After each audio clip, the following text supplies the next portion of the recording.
Here's an application that uses the domain of a function. So let's take a look at this quadratic equation problem.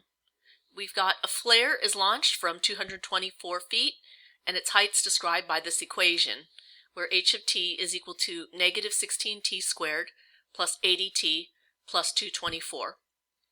And just looking at the equation, we can see that because it's a second degree equation, we're expecting a parabola, and because there is a negative coefficient on the t squared, that we would expect this parabola to be face down. And so we're expecting it to look something like this. So the first part of the problem says find the value or values of t when h of t is equal to 0. So h of t is the height, and when the height of this parabola is 0, those are going to be the places where the object, in this case a flare, is on the ground. And so we can see that there are potentially two places where the height would be 0, somewhere near the beginning and somewhere near the end of the trajectory. So letting h of t equal 0, we plug that into the equation and we get 0 here is equal to a negative 16t squared plus 80t plus 224. And we can see that this is a quadratic equation. The coefficient of the t squared term is negative 16. And if I factor that out, let's see what happens. So when we pull out a negative 16 in front, we get just 1 t squared for the squared term. But 80 divided by a negative 16, well, that'll change the sign, and we get minus 5t. And then 224 divided by 16, you can work that out on your calculator, but again, the sign is going to change because we are factoring out a negative to the front, so this will change to a negative, and we end up with minus 14 here.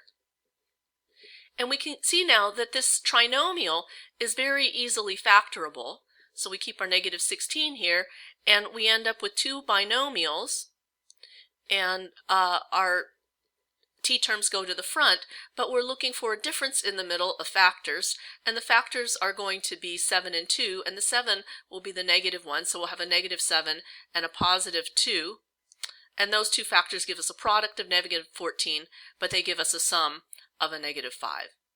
And so these are the factors, and when we go ahead and solve, the negative 16 equals 0, that gives an extraneous solution, but we end up with t is either equal to a positive 7 or a negative 2, setting each of these factors equal to 0 in turn.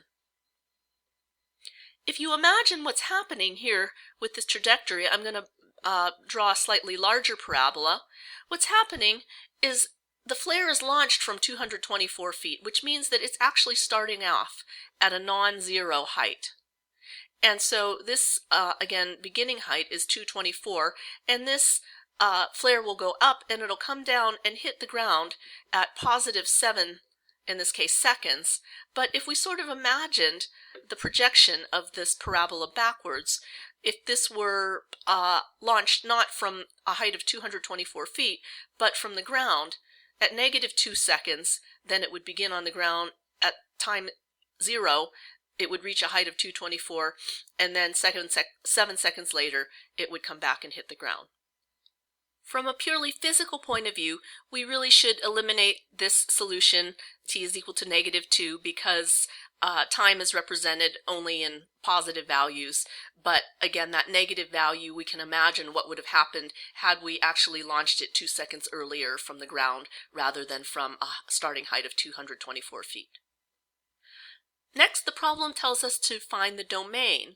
And remember that when we have talked about domain and range, the domain is the set of possible x values for our graph or curve.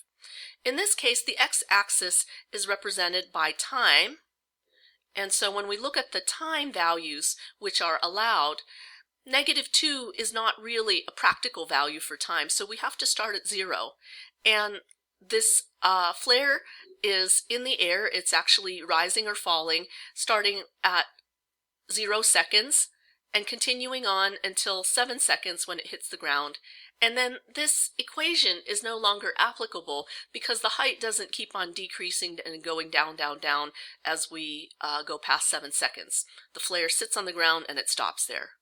And so when we want to show the domain, we're going to say that it's the values, so I can put it in set builder notation, the values of t such that t starts at 0, so we are allowed to be equal to 0, and then t goes between 0, but it ends when it hits the ground at 7 seconds. And again, so t going between 0 and +7.